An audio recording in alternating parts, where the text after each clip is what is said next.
Hi, my name's Justin Johnson. And I'm Josiah Stowe. And we are Dominion Wealth Strategists. We are created to put money in the hands of those that are sitting in the pews.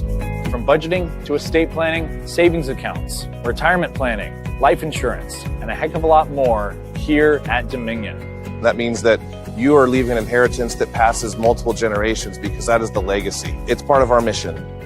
All of Christ for all of life. And all of finance for Christendom. What if you could join a network of business leaders who share your Christian values, who reject the separation of faith and business, and who have a fierce vision for success? Welcome to BusinessMakers Network, a network that strives to create community, build intellectual wealth and practical business knowledge, and grow thriving businesses for the kingdom. We're not just another business network. We are a community of unapologetic Christian leaders who understand that success in business blesses our customers, blesses our families and employees, and in the end drives greater profits. All of Christ for all our business efforts as we aim to take the talents God has given us and turn them into 30, 60, and 100-fold. With a combined net worth already exceeding $1 billion in committed memberships, our members are reshaping the business landscape while staying true to our Christian values and taking dominion in the lanes God has paid for us. As a member, you'll gain exclusive access to our BusinessMakers Network app, discounts to live workshop events, network calls with key influencers, access to like-minded Christian business leaders, a pool of hands-on intellectual wealth and practical business knowledge, mentorship and menteeship programs. We will be rolling those out over the coming year. Read-only access for the tier above you for educational purposes. Invitations to our annual corporate partner dinner. Networking events at the Fight Laugh Feast conference. We offer membership tiers designed to match your business journey. From our exclusive double diamond level for industry titans, to our green membership for promising startups, to our MVP tier that is looking for a community of Christian, like-minded business leaders. There's a place for every serious business leader in our community. Your network is your net worth. Join BusinessMakers today and become a part of a movement that is changing the face of Christian business leadership. Visit our website now to secure your membership and step into a community where faith, business, and success align. Imagine a Christian college so desperate for worldly approval that congratulating an alumnus causes an institutional crisis. C.S. Lewis wrote that modern education is designed to create men without chests. In our ghastly simplicity, we castrate and bid the geldings be fruitful. But not at New St. Andrews College. We don't aspire to be the evangelical Harvard, selling our spiritual birthright for a pot of pious platitudes and federal financial aid, or doubling down on DEI until we are DEAD. Tucked away in the chimney of Idaho, surrounded by rolling wheat fields, pine forests, and fully intact bulls, we offer a Christian liberal arts education for outlaws and pirates. We don't feed the victimhood that afflicts young snowflakes, and we refuse to be manipulated by activists wielding their skin color and pronouns, or nice guys wielding their respectability and angst. And when the French are storming the Bastille, we won't tuck tail and run from empathetic mobs. No, we won't be steered by the emotional sabotage of the left, because we're anchored to the Word of God. Our aim is to graduate leaders who shape culture under the Lordship of Christ. And when the Lord elevates them to positions of power, we'll celebrate the men and women of courage that we've launched into the cultural melee that surrounds us. We'll even congratulate faithful alumni of other institutions. So congratulations, Russ. You too, Pete. But redemption is real. And JD, tell Margaret we said hi. I don't really care, Margaret. New St. Andrews College. Don't be a steer. I think it's important to know the vaccination status of my coworkers. What's your policy on paying employees to attend protests? How are your safe spaces? What's your policy on microaggressions? I already feel microaggressed. I only work remotely. You're triggering me. My pronouns are they, them, their. V, viz, veer. Z, them, zir. I'm bored. Hold on, I got a text. You don't run a daycare, you run a business. That's why you need redballoon.work. I gotta get going. A master called together a few young men of this generation and spoke to them, saying, I gave your great-grandfathers a time of despair and poverty and global war. They were strong and victorious and built an empire greater than any other. But they were terrible fathers and raised entitled sons and daughters of rot who inherited everything through no courage of their own. To those rotten sons, your own grandfathers, I gave abundance and wealth and stability. But they pissed it all away on debauchery and sexual revolution, establishing many idols and slaughtering tens of millions of children in sacrifice to their appetites. One generation fought against the perpetrators of a great Holocaust. The next dishonored that victory with an even greater Holocaust of their own children. The children who did survive, your fathers, carried on the sexual descent of their parents into new madness and new disease, piercing and inking their skin like death-worshipping pagans as they did, establishing special days of pride to celebrate the debauch, slaughtering more children and castrating and poisoning others, claiming to be creators when they were destroyers, mutilating the young and calling it acceptance. All these generations I have judged, and am judging. Their madness now is only a taste of my wrath. The young men were afraid and asked the master why he had called them and why he was telling them these things.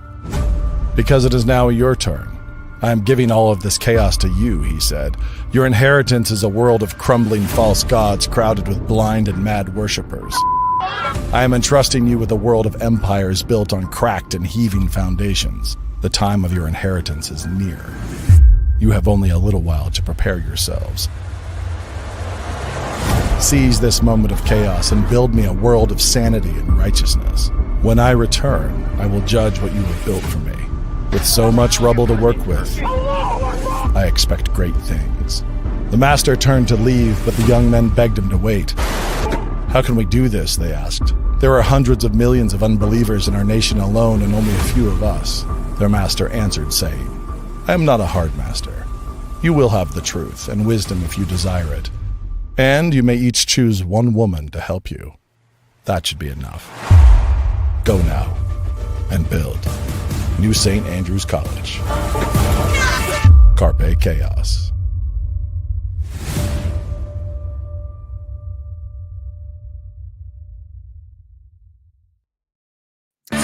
It's when I feel my best.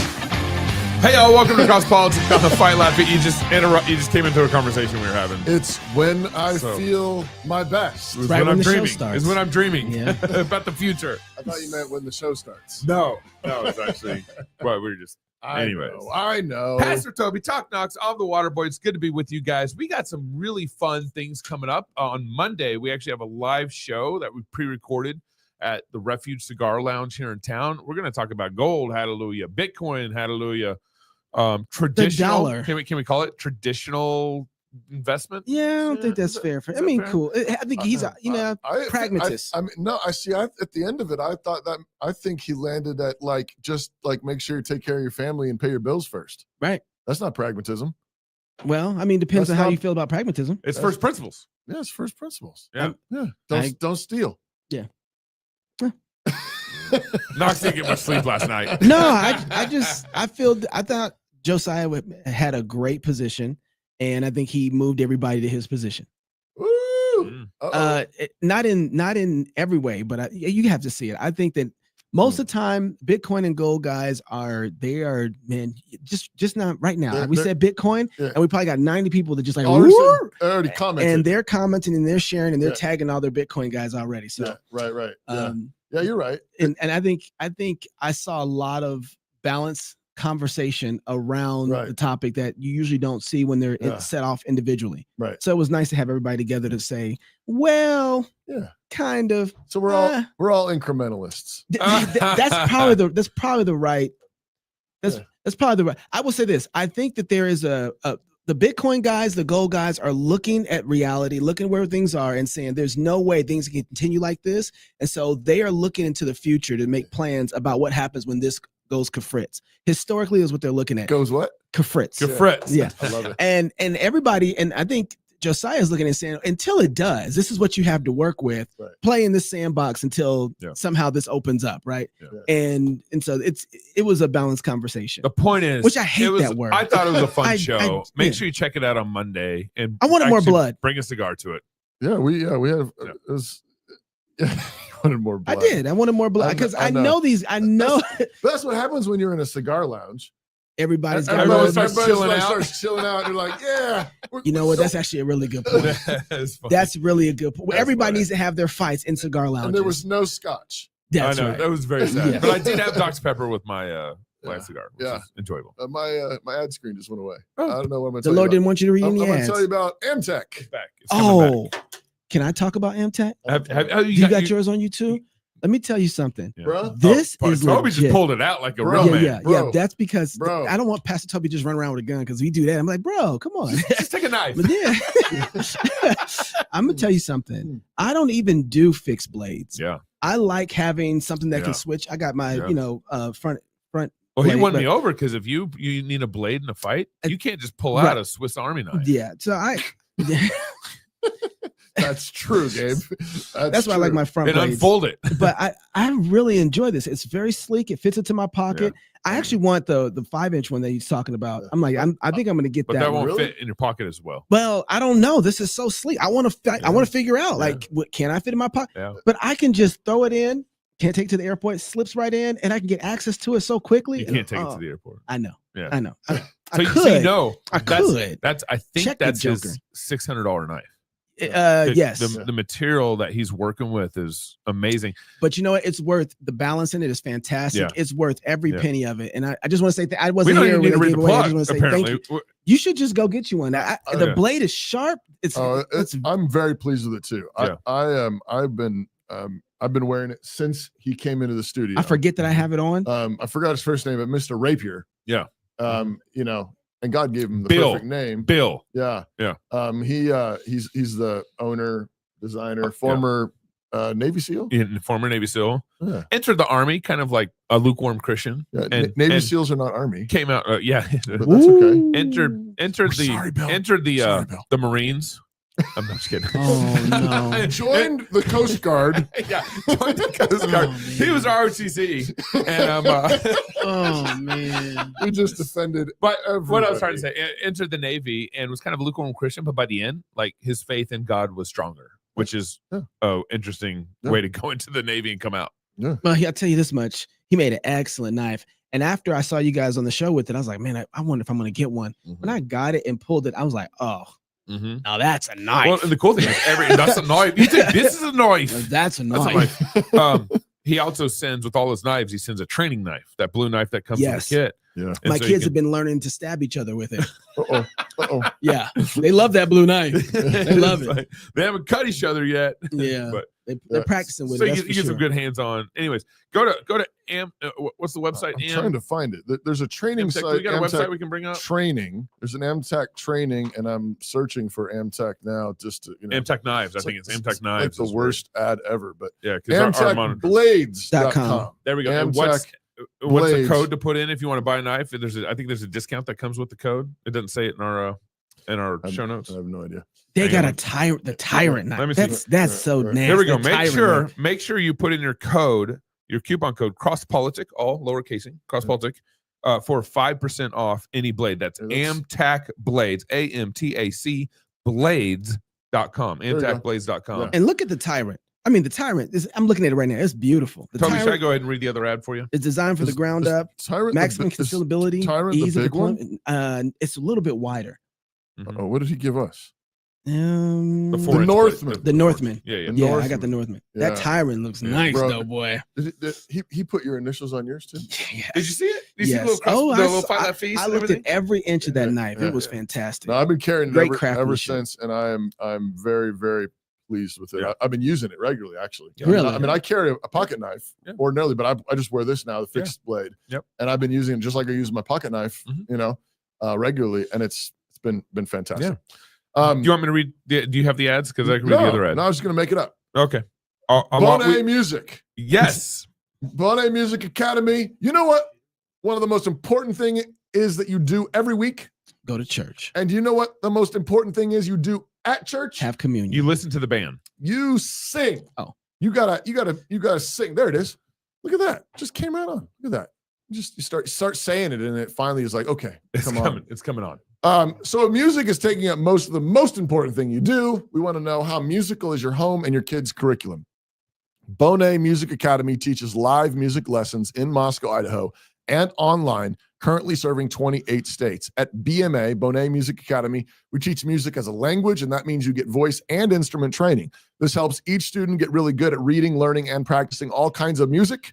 We also partner with Christian schools and co-ops to expand their curriculum needs. I still think that's a pretty amazing line. I think so. That maybe people should pay attention to. Yeah. You are thinking like, oh man, I wish we had a music class. I wish we had a choir. You can have one now. Bro, you can do that with Bonet Music Academy. So go to bonetma.com. That's BOHNETMA.com/crosspolitic and set up a free consultation to talk about your families or your school's needs. And as a bonus, of course, they always tell you 2 funny stories about Gabe in the consultation.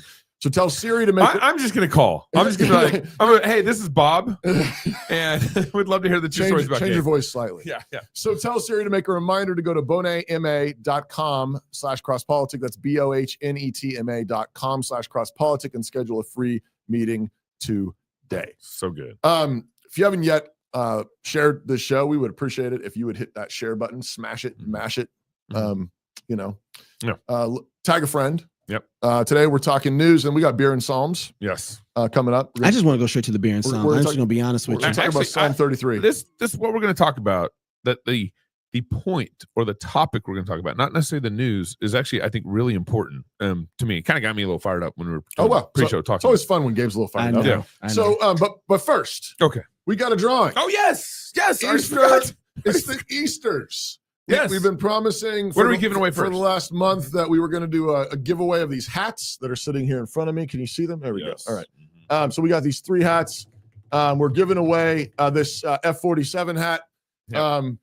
And this goes to the club members that signed up from May 20th till now. Well, May 20th hasn't come yet, but maybe you mean March. March 20th. Okay, Starts right. with an M. Yeah. March 20th till now. Yes. So all the most recent club members, you're in this drawing. We're doing that drawing first for the F47 hat. All right, here we go. Here we go. I got them all in a spin wheel on my laptop, and so all the names are there. It's spinning right now. Okay, it's go going. drums. And the winner is, should I say the name? Yes. Okay. Todd Schmitter. Boom. Todd Schmitter is the name. I gotta write that down. Woo. Okay. Todd, you are the proud owner of a new F47 hat. That is going to you. That's coming to you. We want to see pictures. Yeah, for real. We want to see you rocking this. We want to see pictures. Send us the pictures. All right, that's right. Now we're doing. Next, we're going to do. What should we do? Maca or NSA next? You choose. Well, I get all Maca. the names in Maca there. next. Okay, I'm getting all the names. Make in there. America Christian Again in that Protestant orange. Okay. Now this one's funny because there's, over 1,000 club members in the spin wheel. Yeah.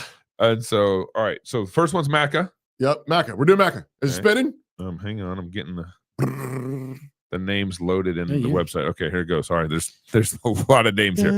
Okay, here we go. Spin for Maca. Maca. Make America Christian Again. Here we go. Come on, Jesus. Maca. Yeah, I don't see anything happening on your computer. The winner is it's spinning. It's spinning. That's not fair. What? Yeah. We're removing Isaac Botkin. He don't get that hat. What? We want to give Isaac that hat? Why come Isaac can't get a hat? Can Isaac get that hat? I think we sent it to Isaac. Okay. First of all, I think the fact that Isaac Botkin is a club member and gets a hat, I think that's a pretty huge thing.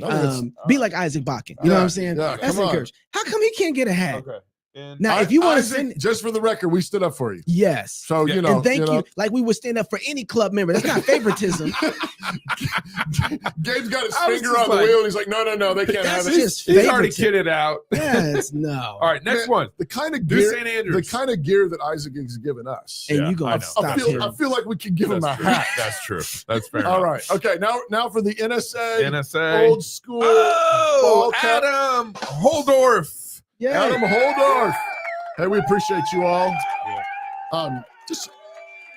You got a really good cheer. Well, a long one. They really like Adam. Yeah, they did. They really like Adam. We'll have this NSA hat coming to you shortly. Great. And a huge thank you to all of our club members. We can't do this without you. Please join the club. Your monthly support You guys don't understand. is a huge encouragement to us. And and if you haven't joined yet, this is your invitation. We'd love to have you on board with us. The Fight Laugh Feast pub. You got access to a bunch of our conference talks, a bunch of other material on the app. Yep. Yes, Proverbs, wisdom for kings. We got some master classes with David Bonson. Yeah, I was just going through that again. There was a bunch of other cool stuff on there, and of course, most of all, it's just a way to support this. I mean, if you think this is worthwhile, if you think this is the kind of thing that more people ought to get, your subscription, your pub membership makes this possible. Right. So thanks to all of you that are already joined, and go to fightlifefeast.com, crossbaltic.com, and join the club. We would really appreciate it. Okay, that was probably our longest intro in a while. Yeah, we had a lot to cover. We don't usually do drawings. No, we don't. And the prompter doesn't usually die. All that stuff. All right, so I'm sure you guys have followed a lot of the Easter things that are happening in the White House. Of course, they had the big Easter bunny there. And Easter things, all the events. It's a whole event at the White House. It's a whole. Yeah. They had 40,000 people there. Over 40,000 people at the White House. Okay. And then there's that iconic. Trump has a number of iconic pictures that I think Trump at this point probably has the most iconic presidential pictures ever. Like his assassination attempt. He's going to jail. You know, his mugshot. He's a TV star. Yeah. Well, I mean, but mugshot. A presidential mugshot. I'm sure that he didn't write the script for the reason for the fight though. But then but then there's true. But then he's got that instinct. He's got that. I'm on camera. It's true. And then he had this shot with just him sitting down at the kids' table coloring. Yeah, like that was pretty iconic. I thought. I mean, it was pretty amazing. It was kind of like Biden's whole administration, though, wasn't it? He was at kids' tables the whole time coloring. Somebody else is signing his name on stuff. Yeah, that's fair. So, anyways, here's Trump kind of opening the big 40,000 people, 40,000 Easter service, or not Easter service, Easter events on the White House lawn. Easter is special, and it's one of our favorite days. It's one of our favorite periods of time. We're honoring Jesus Christ, and we're going to honor Jesus Christ very powerfully throughout our lives, all throughout our lives, not just now, all throughout our lives. We're bringing religion back in America. We're bringing a lot of things back, but religion is coming back to America. That's why you see the kind of numbers that you're seeing, the spirit and the kind of numbers that you're seeing. So we're going to come down and join you right now. But I just want to wish everybody once again, happy Easter, and enjoy your lives. We're going to have a great 4 years. Enjoy Thank your you lives. very much, everybody. So I'm going to state this here because we're going to get to this point in a bigger way later. But this is the government's job. This is one of the government's job, is to defend Christianity. Oh, yeah. This is one of the government's job, is to recognize that there's a God in heaven over them. You're pulling from Romans 13 to praise what is good. That's right. Right. That's right. Yeah. And so if you remember last year, now we touched on the executive order last year that Biden signed, which is maybe 4 days before Easter or something. But here's some examples of Biden's celebration at the White House last year. Okay. You see we got a man's chest on the guy so that looks like a woman. You have to explain the image because I got to. Go ahead. We had to cover it up. So there's a man dressed like a woman at the White House who had also woman breasts, surgically put on. She at one point, and we have my bad. He at one point took his shirt off and flashed his right in front of the White House on the lawn. You don't remember that? No, it was huge. Yeah, right on the lawn. No. And then he actually went and kissed Biden on the cheek and did a whole little video with Biden and everything like that. This is on Eater? This is on Easter last year. Yeah. So this is Biden's White House Easter celebration thing happening last year. You had trans, and then go to the next picture. Here you go. There goes Toby, your flags. Here's a little more Easter celebration look. My. You got the trans flag up there. Yeah. Biden and Jill walking around. Kind of the White House lawn. Yeah. I remember So I haven't been a big flag guy. I just haven't been. And I remember seeing the pictures of the White House and seeing the American flag and then the transgender flag. I think it was like all the flags, all the debauchery flags they could possibly have. Right. Because I haven't been a big flag guy. And when I saw that, I was like, okay, that's it. I went and got my Christian flag and put up my house. I got the American flag. I'm just done because it seems like the war has come to now. Okay, if we got to fight on flags, I'm ready to fight. Yeah. And it's just and it's they're just shoving it down your throat, right? And they're just like, no, I'm not doing that. And I was like, okay, I'm gonna at least try and make a statement in public where everybody can see it one way or another. And that was it for me. I was done. Do you think that? I think I'm with you. Like, I don't think I've cared that much, but in recent years, I've cared more. Yeah, the battles entered there. But do you think that itself? So I'm with you. Like, I feel that. Yep. But do you think that's a failure? Do you think that we have failed by not recognizing the potency of flags sooner? Yes. Sure. Like, kind of. Like they understood the potency of flags, and a bunch of us were just like, yeah, whatever, do your flag thing. And then it's like, oh, I guess this matters. The potency wasn't in understanding the importance of flags. We failed to be a culture that pushed the right type of shame in society. Like, so that the prevalence of this ideology can permeate the environment so much that they pushed up all the way up to flags. So I don't think that we failed to see it. We've just not been any salt anywhere in the culture that now they can start flying a flag. Yeah. My take on this is if you're living in an apathetic way, you don't see that there's a cultural battle. And if there's no battle, you don't care about your flag. I guess I'm wondering, like, and maybe this is what you're getting at, but I'm just thinking, like, so Deuteronomy 6, for example, says, this hear, O Israel, the Lord your God is one God. You shall love him with all your heart, mind, soul, and strength. And you shall teach these things to your children when you walk by the way, when you rise up, when you lie down, and you will put these things on your doorposts. Yeah. You will put these things on your city gates. Like you're to brand everything around you with your loyalty to the one God. Yep. And I think that, like, that's flags. Like you mark it. Sure. You know, it's Bible verses, it's flags, it's banners. It's like, we are Christian. Yep. We are one people under the triune God. I'm just like, it seems to me like I haven't thought of it like that. Yeah, but my point is that we haven't been doing, the flag is like down the road.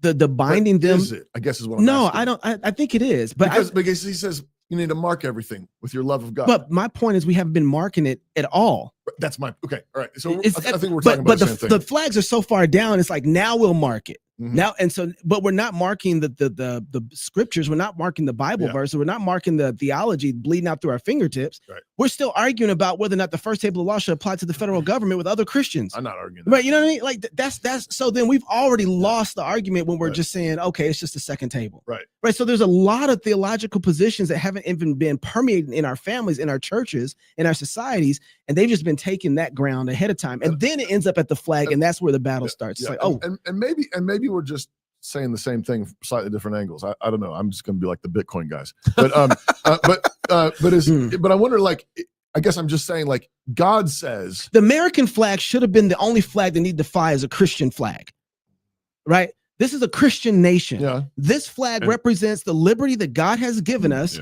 through obedience to Him. And that should have been enough. Yeah, but I guess I'm just saying, like, even just personally, I always had general, like, respect for the American flag. Yeah. But I don't think I thought of it as an important part of my Christian witness. When I see for a long time. Yeah. Oh yeah, for a long time. Huh. I mean, I'm a huge baseball fan. We always do the Pledge of Allegiance. Pledge, the Star Spangled Banner at the beginning of the national anthem. And you stand, you take off your ball cap, and we'd all line up on. They used to do Pledge of Allegiance, didn't they, before the games for baseball? Nah, I think so. I think it's always just national anthem. Okay. But I guess that's part of the reason why I'm just saying, like, but I don't know. I don't think I thought of that as an application of Deuteronomy 6. Interesting.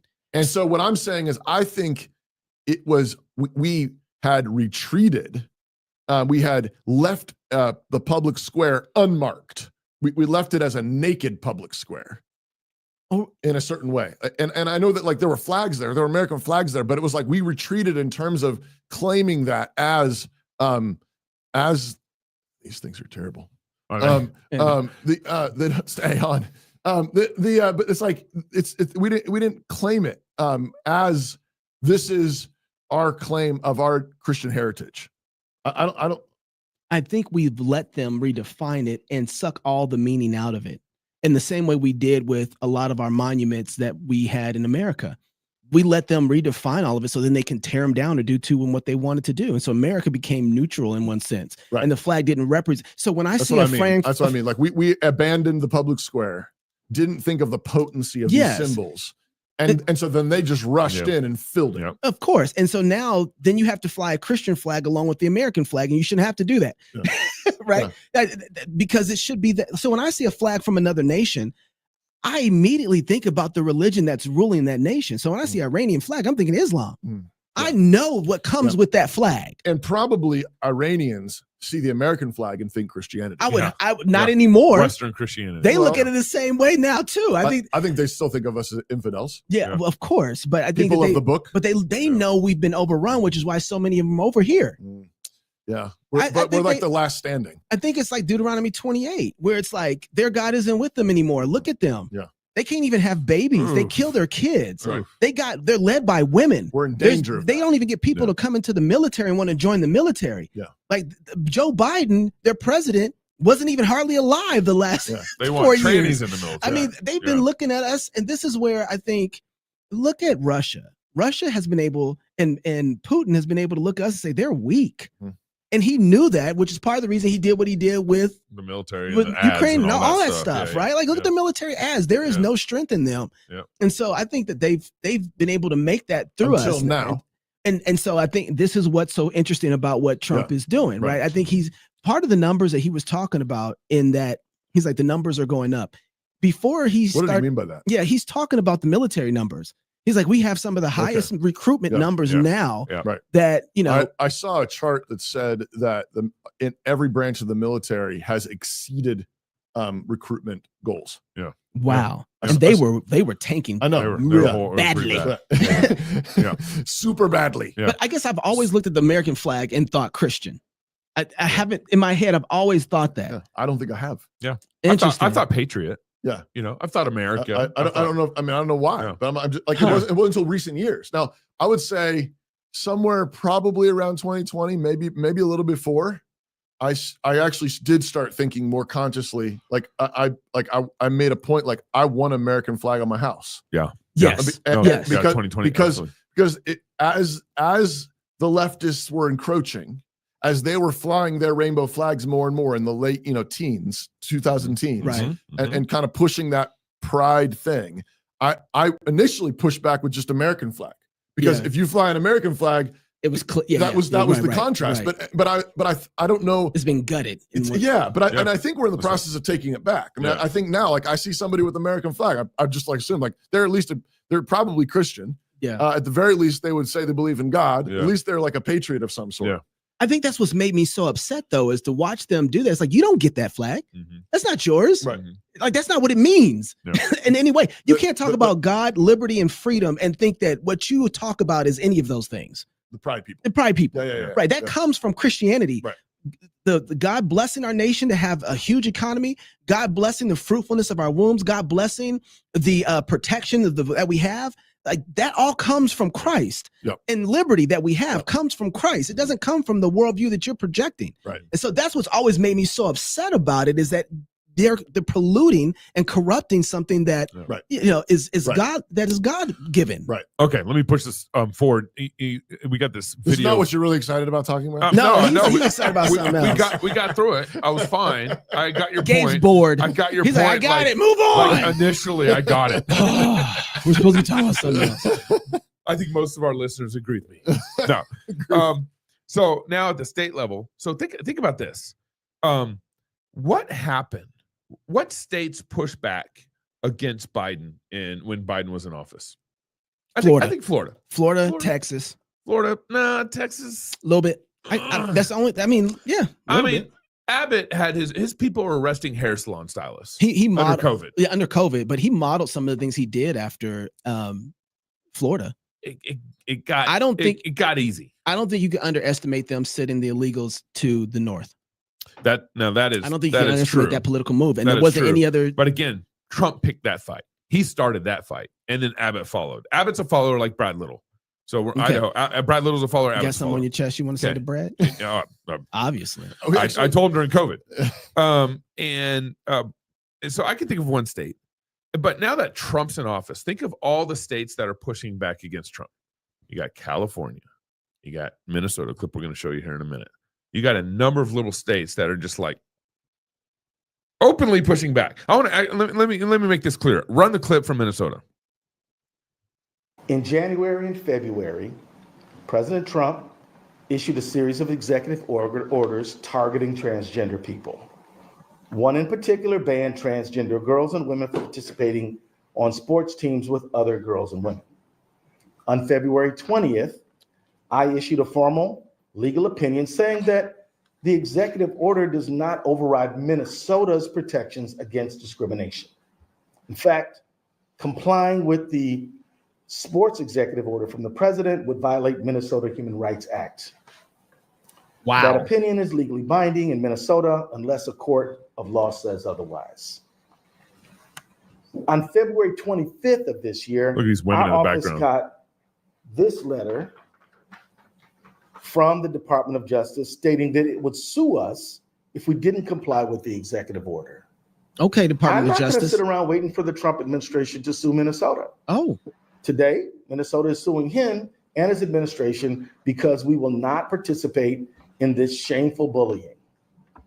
We will not participate for two reasons. One, they're wrong about the law, both federal and state law. Pull their funding. Two, we will not let a small group of vulnerable children who are only trying to be healthy Oh, my my goodness. be demonized. Oh. Many of their parents are here today, and I thank them for their presence. Trying to be healthy. Pull it. So here is Minnesota. Pull all federal funds from Yeah, Minnesota. get out of there. Just pull it. And so here's Minnesota going on the offensive, and of course it's a crazy example. They're going on the offensive against Trump administration. They're being proactive in suing. They're being offensive on the offense and suing Trump over transgender bathrooms bills and sports and all that stuff, and over apparently they think transitioning is for the health of the child, as he said. But they also think abortion is healthcare. Yeah, right. All that stuff. And here's the state of Minnesota, and not even the governor, but the AG going after Trump's administration. Now, I kind of went back in my mind in 2020 and thought, or under the Biden administration, where were the states pushing back besides Florida? Where are the AGs going after the administration and suing them?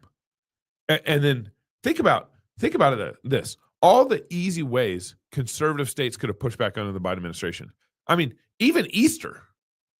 Mm-hmm. Where was like the celebration on the governor's lawn in Idaho? Yeah, talking about Jesus. Yeah, talking about Jesus and mocking the transgendered, fiasco at the White House lawn. Yeah.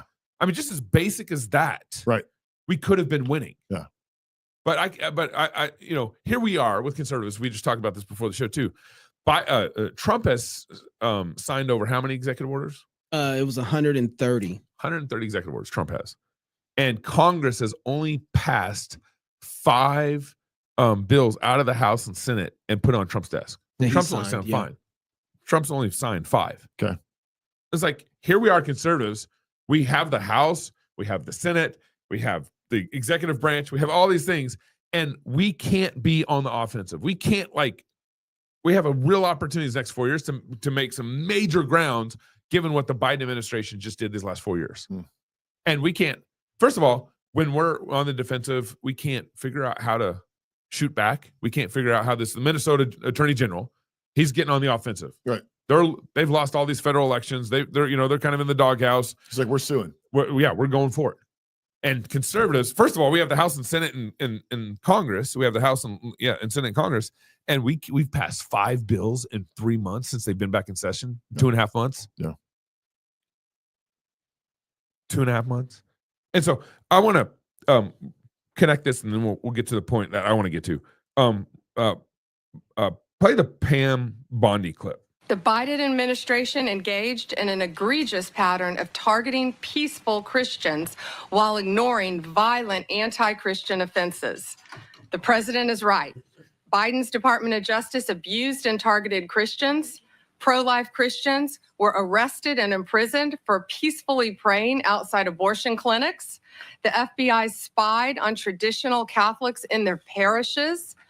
President Biden declared Easter Sunday to be Transgender Day of Visibility. Yep. No longer. Easter Vandalism Sunday. against churches was 8 times higher in 2023 than it was in 2018. And it's at President Trump's directive, we ended those abuses at the Department of Justice on day 1. We dropped 3 ongoing cases against pro-lifers and redefined the FACE Act to ensure that abuse would not continue and that American tax dollars were not used to support the weaponization of our legal system to target Christians. Just a few weeks ago, we convicted a man in Arizona for a plot to bomb Christian churches. The Department of Justice will protect religious liberty for Christians and for all Americans. You could have ended it Christians, but that's okay. Yeah. But this is part of the point. What she's doing, what Pam's doing, is actually biblical. Yeah. What Pam's doing is part of the government's job, is to actually defend and protect Christianity. Wish it was a guy, but okay. Yeah, for sure. I'll take the guy who's like, I'll take what we can get, but it would have been better if it was a man. Yeah. So it's actually the government's job to defend and protect Christianity. Yeah. And not one conservative state. Ron DeSantis, I'm not even sure he talked about defending Christianity like Trump is now in this administration. I mean, they're taking real efforts. But this goes back to when conservatives are, when they feel like they've gotten victory, which they feel like under Trump, hey, President Trump won, we're good. We're in a good spot. We don't know how to get on the offensive. And when we're on the defensive, we don't know the strategic plays we need to be running. I would say there are a couple examples, like you pointed out, with Abbott and DeSantis shipping illegal immigrants. I think that made a huge statement across the nation about what was happening. So that was strategic play. But we don't know the battles and strategic plays we need to be playing, whether on the defensive or on the offensive. But the one thing the government should be doing, and this is at the state level, this is at the federal level, is defending Christianity and creating space for it to thrive. And that's the one thing that the Biden administration attacked again and again and again. Right. And that should have been one of most of our strategic battles in that administration. And Trump, who's on the offensive, Trump who sees everything, Trump who's got 150 executive orders, and our Congress got nothing. Yeah. But yeah, your point is well taken. I mean, I don't know if I remember any civil magistrate in my lifetime being as outspoken about Christianity as Trump has been. Mm-hmm. But David French didn't want you to vote for him. Russell Moore didn't want you to vote for him. I mean, what can you remember another civil magistrate that has been? I mean, Bush did the Texas Southern Christianity thing. That was nothing close to this. It was just nothing close. It was to God this. bless America, and whatever. We're praying for you. And we're praying for you. Our prayers go up for you. Yeah. Our faith will keep us strong. It was just this vague, generic American deism. I mean, I have in my whole life, I don't think I remember a civil magistrate as outspoken about Jesus Christ, about the resurrection, about Christianity, about defending Christianity, explicitly Christianity. He's putting Pam Bondi's forming a whole committee to review these things. And he puts it in funny Trumpy ways. He puts it, I think isn't he a member of a Presbyterian USA church? I think that's what he grew up in. I don't know if he's a member. Okay. I don't know. But he says it in kind of awkward ways. And he also is got his little, he'll tag the bases of like the other faiths and stuff like that here and there. But he's like pretty clear. Like, we're a Christian nation. Like, we're, we believe in God. Yeah. We're celebrating Jesus. That's who we are. I cannot. So anyway, and the thing that I want to point out is that to underline your point is this is the historic Presbyterian view. Yeah. So it's explicitly in Romans 13. Yeah. Okay. Romans 13 says that the magistrate receives his authority from God. Yeah. Right. And his job is to praise the righteous. That's right. To praise the righteous. Yep. Who are the righteous? Christians. Yep. Yeah. Right. The Christians. Now, does that include other law-abiding citizens? Sure. Yeah. All justice and all righteousness, but righteousness is preeminently God's people. And in the Westminster Confession of Faith, and I'm pretty sure that you checked it recently. Yeah, the London Baptist reiterated the same thing. Is pretty echoes the same thing, but it says this in Westminster Confession of Faith. This is chapter 23, section 3. It says civil magistrates may, and this is the American version, by the way. This is the American Great version. Britain version. Yeah, in the American version is softens the language. I actually prefer the English version, the original version. But the American version, so I want to just say even in its most watered down form, this is what it's saying. After we broke with Great Britain, and the American Presbyterians were even a little bit more nervous about what the magistrate might do. Yeah. It says civil magistrates may not assume to themselves the administration of the word and sacraments, or the power of the keys of the kingdom of heaven, or in the least interfere in matters of faith. So that's the new American version, really pressing, like, you may not interfere with our stuff. Okay? Right. Yet, as nursing fathers, that's a quote from Isaiah, it is the duty of civil magistrates, it is the duty to protect the church of our common Lord. Yep. Not just vague religion, Yep. but to protect the church of our common Lord, that's Christian churches, without giving preference to any denomination of Christians above the rest. So it can't pick and choose between Baptists and Presbyterians or Assemblies of God, in such manner that all ecclesiastical persons, whatever, shall enjoy the full, free, and unquestioned liberty of discharging every part of their sacred functions without violence or danger. And as Jesus Christ hath appointed a regular government and discipline in his church, no law of any commonwealth shall interfere with, let, or hinder the due exercise thereof among the voluntary members of any denomination of Christians according to their professions and belief. But that key line there is that it is the duty of civil magistrates to protect the church of our common Lord without giving the preference to any denomination of Christians above the rest. That's Christian. Yeah. And arguably, given that this is the Westminster Confession, we're also talking about here, we're talking about Protestant. Yeah.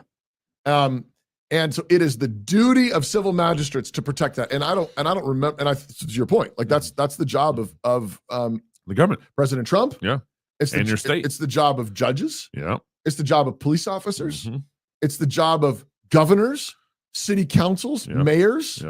They have their authority from God, and they are to be nursing fathers, protecting the church of our common Lord without giving preference to denomination of Christians above the rest. That's right. I think there's also, and I'm not disagreeing with you at all, Gabe or Pastor Toby, about this, but I think that we are missing a certain culture that moves the attitude of our civil magistrates. So I was thinking about this. They had so many different examples. I was thinking about gangs. I was thinking about higher class environments and gated communities and stuff like that. But then I started thinking about COVID and Christine Nome and that whole situation there. Yeah. And Christine Nome wasn't. She was not the leader like everyone thought she was. She was not the leader. She actually got pushed that way because the citizenry there said, we're not going to tolerate this. Yep. You're not. It was the legislators who pushed her. It was the lesser magistrates in but- South Dakota that said, we're not doing that. But it was also. And then she got popular, and then she got a lip job. Thanks, Gabe. What? It was also she got plastic surgery. The people there who are represented by their legislators, of course, but there's a whole cultural push against this. Yeah, people who weren't legislators who were putting pressure on the legislators, and their legislators knew, look, our people are not going to tolerate this. We have the kind of culture now of Christian culture where the Christians are the pushovers. We know we can build a 90-foot Hindu false statue. God statue Monkey in the God. middle of Texas because the Christians are only going to throw a balloon and fight. That's going to be it. Yeah. There is a certain type of responsibility that a Christian has to America, right? And part of that responsibility and duty is to create a culture and an environment that shames those type of things when you are around. You can't.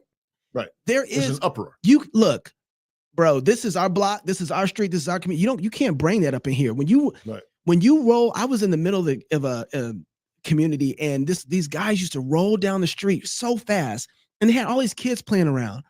And finally, the guys got together. They didn't call the police.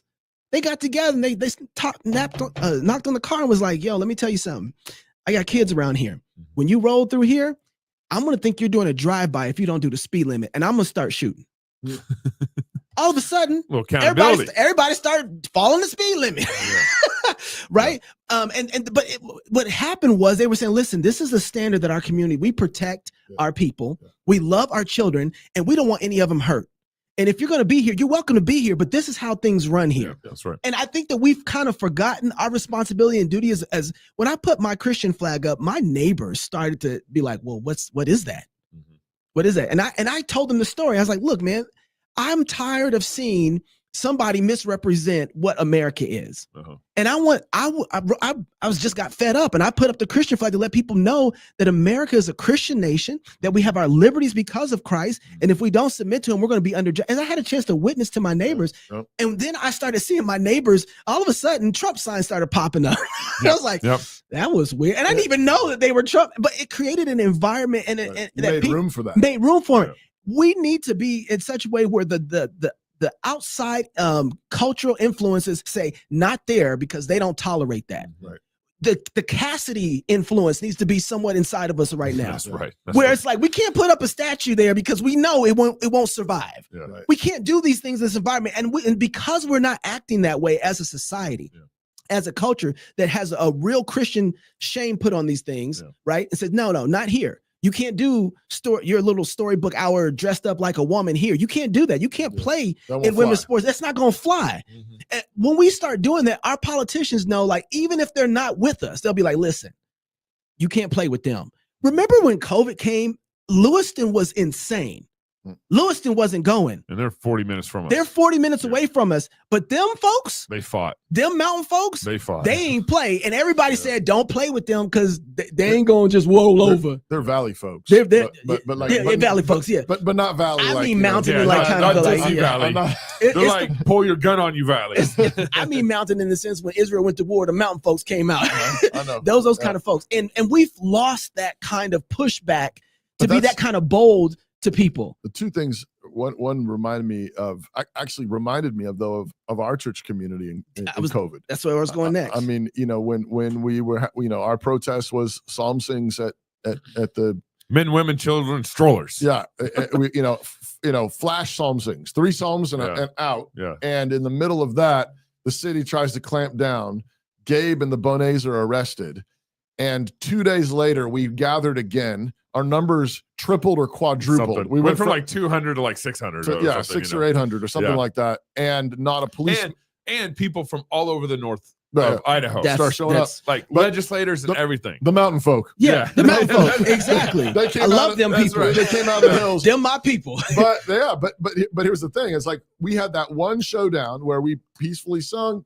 Gabe and Bonets were arrested, released later that day by the sheriff who said, don't keep them in my jail. That's right. And then from that point on, everything changed. We didn't hear a peep. Right. Yeah. And so that was, and they kept renewing the health emergency order, and nobody listened. And nobody cared. No one cared. They did that all the way through. I think May was the last month they renewed it, or something like that. So for like 8 more months they renewed it. Yeah, and with no enforcement. No, zero enforcement because they had been shamed. Yeah.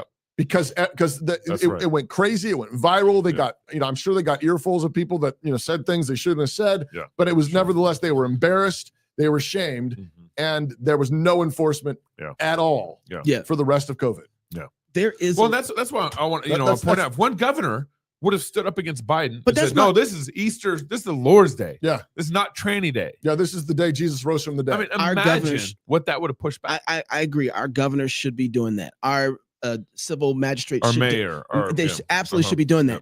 But I think we've shirked the responsibility off to them to go. Y'all go do that. Yeah, y'all go live Christian out there in your position. God does lay it specifically on the shoulders. But we act real funky though when somebody asks us a Christian. We don't even want to answer the question. People are uncomfortable answering the question. If somebody asks them, "Are you?" We don't even. Yes. Yeah. I was reading an ad where people talk. People are not comfortable. We're in a negative world. Yeah. And so they're not comfortable acting, telling people they're Christians, let alone acting like it in environments. We won't tell people, hey, don't do that. Somebody's stealing, and we'll, tell the guy, stop it. What are you doing?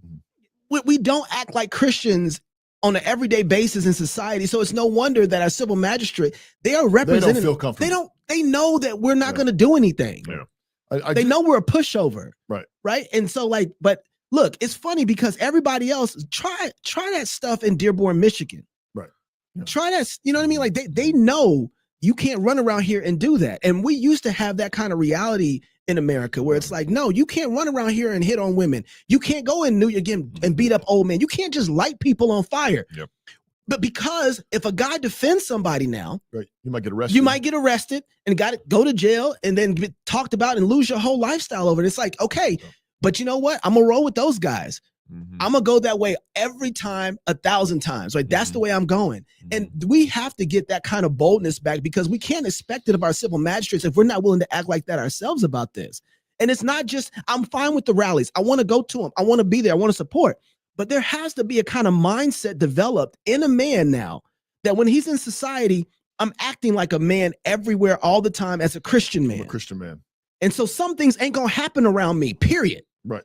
right? We don't have that mentality. And so to shirk it off to Right. to the civil magistrates when you yourself aren't doing it is hypocrisy. Mm-hmm.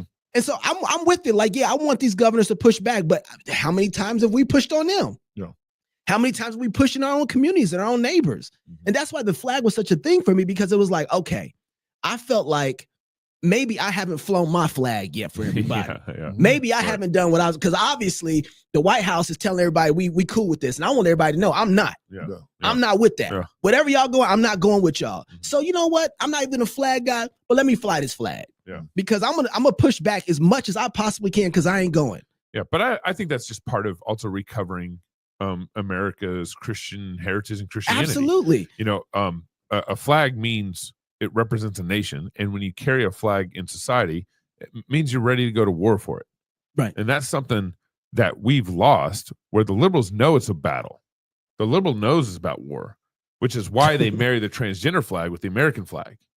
And I think that's why I did the same thing, Toby.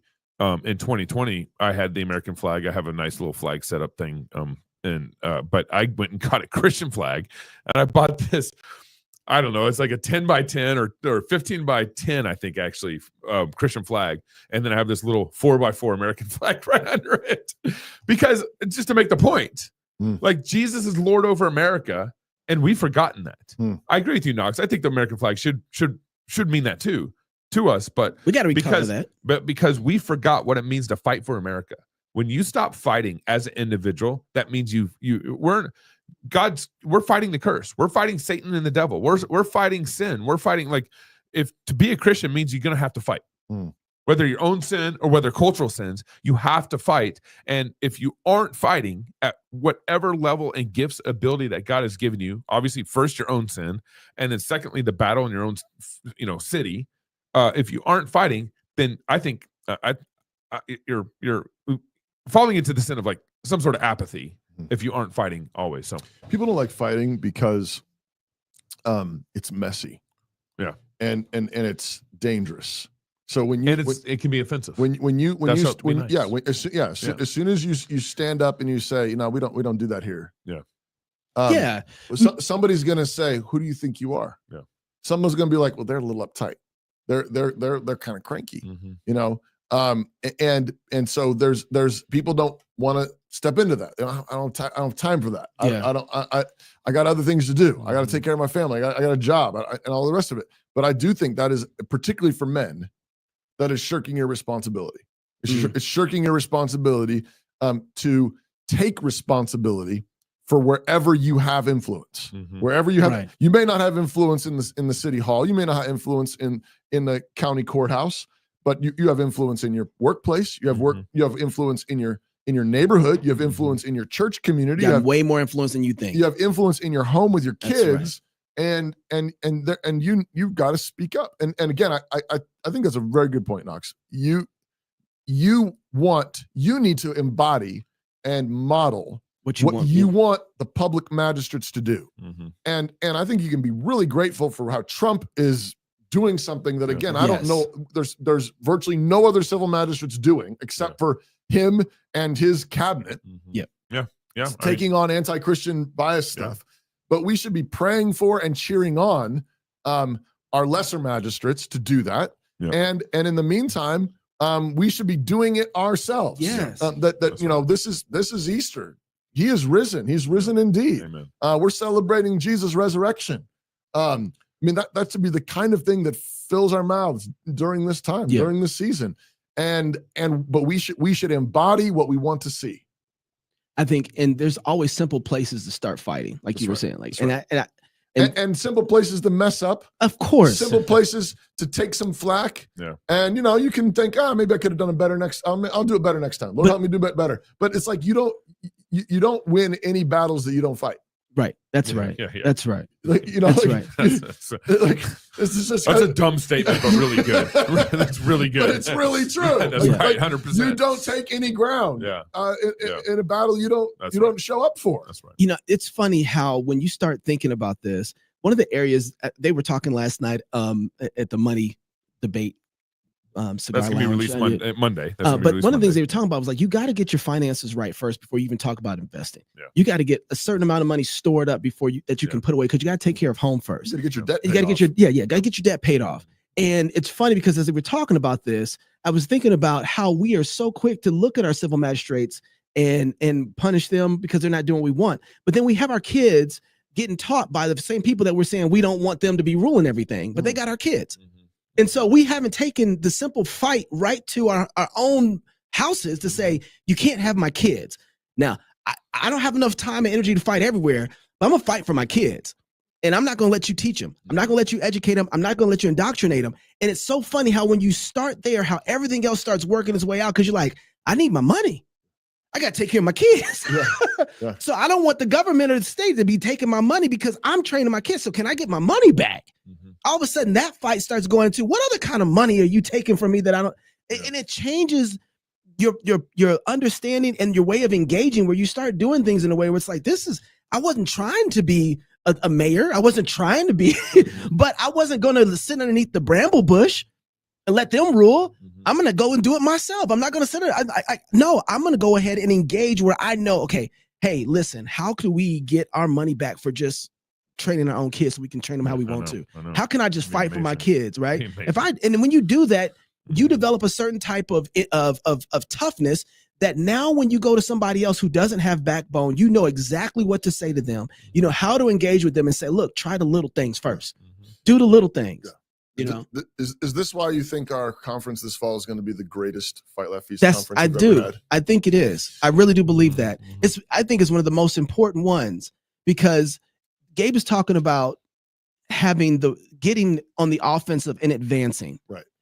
There isn't a better, I mean, you talked about this last week. If kids are like arrows in the hands of a mighty warrior, what's more important than those tools? Right. There isn't anything more important than that. Right. And I'm realizing that there's a lot of things that I won't be able to directly affect in my lifetime. But if I accumulate enough, my kids might not have to worry about debt, and they can invest, and now their money can compound. And my grandkids, they have wealth, and now we can be the kind of people involved in other forms of politics that helps our nation because they know how to engage. Yeah. And I've cleared the way for that. And so if we want to see a 20-year, 30-year, 40-year form of success, which we really can, then this is where it's going to start at. Yeah. And I don't think enough evangelicals are taking seriously how important their kids are to this fight. Right? We understand we don't want them to get trans, but then we let them get indoctrinated. Like, is trans, like, are you serious? Yeah. Or I mean, let's say like that's the extreme. Like I mean, and too many evangelicals, too many Christians are still letting their kids get indoctrinated. Right. Yeah. But I think but I'll even bring the target in a little bit closer. Yeah. People who say, "Oh no, I took my kids out of government schools," but you're still not thinking about your homeschooling or your Christian schooling like you are training weapons. Right. You're like, well, they need to get jobs. I want them to get jobs to support their families, and I just don't want them to be pagans. That's still not the goal. That's still a very, very low bar. That's really big. It says that your children are to be arrows. Yeah. Your children are to be weapons. Your children are to be seeking missiles. You're raising kids to do damage to the kingdom of darkness. That's right. Yeah. That's right. And we're trying to shield them from it. This is the conversation. We're raising our kids to be offensive. Right. On the offensive. Right. That's what arrows are. Yeah. That's right. You don't make arrows and hide them in the closet. Yeah. You know, it's like, that, but I think there's still a lot of that in Christian education circles is primarily what we're trying to do is defend them. Yeah. And there's a place for that, of course, especially when they're very young. Yeah. But what we want to be thinking about is how do you go on the offensive with your kids? How do you raise kids that are dangerous? How do you raise kids that are a threat to unbelief? I've said before, the hope ought to be so often, Christian parents are sort of concerned about the influence of the unbelieving kids in the neighborhood on their kids. Yep. And of course, there's a place for that. Right. Okay. But really our goal ought to be that all the unbelieving families in the neighborhood are worried about their kids playing with your kids because they might become Christians. Right. Like that ought to be like invert the paradigm. We want to raise kids that are dangerous to unbelief, dangerous to paganism. And this goes back to, I mean, like, frankly, this is to your point about if we want magistrates that speak out about Christ and speak out about us being a Christian nation, if we want that, then we need to be raising kids that speak out about it on the playground. Those both end, absolutely. Right? We got to be having, we want to have the unbelieving kids know that if we go play in their yard, we can't use any of that potty language. Right. If we go play in that yard, that's a Christian family. Yeah. And if we're acting out, we'll get sent home. And not because mom or dad will make them, but because all the kids in that Christian family will be like, you got to go home now. Yeah, you broke one of the rules. Yep. This is a Christian house. This is a Christian home. This is a Christian yard. But you see, like, that's where you plant the flag. Yep. And that's where you praise righteousness and you punish evildoers. But that's what you're practicing for. And then now you're raising your magistrates in that place. Is it time? Yeah, it's time. Do you got any beer left in that can? I don't need a full beer. Yeah, awesome. Did you drink all? Oh, you haven't even opened it. Just wants part of it. I just want to finish this beer and that beer. All right, Psalm 33. I'm going to read it out of my Bible today. I didn't put it in my prompt. Psalm 33. Yeah. This is oh wow, this is a good one. Rejoice in the Lord, O you righteous, for praise is comely for the upright. Praise the Lord with harps. Sing unto him with the psaltery and an instrument of 10 strings. Sing unto him a new song. Play skillfully with a loud noise. For the word of the Lord is right, and all his works are done in truth. He loveth righteousness and judgment. The earth is full of the goodness of the Lord. By the word of the Lord were the heavens made, and all the host of them by the breath of his mouth. He gathereth the waters, the sea, together as a heap. He layeth up this depth in storehouses. Let all the earth fear the Lord. Let all the inhabitants of the world stand in awe of him. For he spake, and it was done. He commanded, and it stood fast. The Lord bringeth the counsel of the heathen to naught. He maketh the devices of the people of none effect. The counsel of the Lord standeth forever, the thoughts of his heart to all generations. Blessed is the nation whose God is the Lord, and the people whom he hath chosen for his own inheritance. The Lord looketh from heaven, and he beholdeth all the sons of men. From the place of his habitation he looketh upon all the inhabitants of the earth. He fashioneth their hearts alike. He considereth all their works. There is no king saved by the multitude of a host. A mighty man is not delivered by much strength. A horse is a vain thing for safety, neither shall he deliver any by his great strength. Behold, the eye of the Lord is upon them that fear him, upon them that hope in his mercy, to deliver their soul from death and to keep them alive in a famine. Our soul waiteth for the Lord. He is our help and our shield. For our heart shall rejoice in him, because we have trusted in his holy name. Let thy mercy, O Lord, be upon us, according as we hope in thee. So this psalm begins with the call to rejoice in the Lord, and it says that praise is comely or fitting for the upright. Praise is what makes saints look good. It's what we were made for. It's the garments we wear. Praise, rejoicing. This praise includes, the psalm says, musical instruments, and musical instruments played skillfully and played loud. That's verses 2 and 3. And the psalm goes on to outline, that actually just reminds me of like what we were talking about, like loud praising, loud singing, loud worship. It should mark our lives.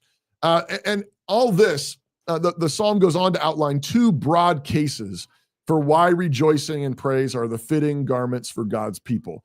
And it's all under the heading that all of God's works are done in truth, and the whole earth is full of his goodness. All of space, all of time is in the process of proving his goodness. That's verses 4 and 5. Now, the first case for praise is creation. Verses 6 to 9 say that God made the heavens and all the stars. He gathered all the waters of the sea into their heaps, and he has organized all the oceans into storehouses. He spoke, and it was done. He commanded, and everything is in its place. Therefore, all the earth should revere him. All the earth should praise him. So that's the first reason why praise is comely or fitting for the upright. God made everything and he organized it perfectly. The second case for praise is the Lord's rule of the nations. This is verses 10 to 17. It says he brings the counsels of the pagans to nothing. but his counsel stands forever. Blessed is the nation whose God is the Lord. And the Lord looks down upon the sons of men. He fashions their hearts. He considers their works. No king is saved by his great army or physical strength. The Lord's eyes are on those who fear him and hope in his mercy. He delivers those people. He is their help and he is their shield. Therefore, the psalmist concludes, our hearts rejoice in him. Praise is fitting for the upright because the Lord judges the nations. The Lord governs history, and he turns all things to the blessing of his people and the destruction of the wicked. And so the psalm closes with this glorious prayer. Let thy mercy, O Lord, be upon us according as we hope in thee. So what are you known for? This psalm says that God's people ought to be known for praising the Lord, for rejoicing in the Lord. It is fitting for the upright. Why? Because God made everything and rules everything. All things are in the process of proving God's goodness and truth. So as we labor in the world and we work for justice in our cities and in our lands, it has to be marked from beginning to end with praise, with gratitude, joy, worship. And 1 Thessalonians 5:18 says, in everything give thanks, for this is the will of God in Christ Jesus concerning you. What is God's will for his people? Well, there are many different particulars to each of us, but it is God's will for all of his saints to be clothed with praise, to be marked by rejoicing in the Lord, to be known for their gratitude to God and their joy in the Lord. But if you're not known for gratitude, joy, rejoicing, praise, then you really ought to question how effective you're being in your marriage, in your parenting, in your church, in your vocation, in the public square. A grumpy patriarch is a bad advertisement for patriarchy. A fussy mom is a bad advertisement for motherhood. That's right. A cranky pastor is a terrible witness to the gospel. Yeah. An internet orc that has reformed in his bio is an awful invitation to the glories of Calvinism. Oh, man. And city councils and mayors really don't want to hear from another angry citizen. Do you want to lead? Do you want to be used by God? Start with joy. Start with praise. Just be grateful. Gratitude is potent and attractive. Praise is becoming for the upright. Cheers to the king. Cheers. That's Cheers good. to the king. Thank you, sir.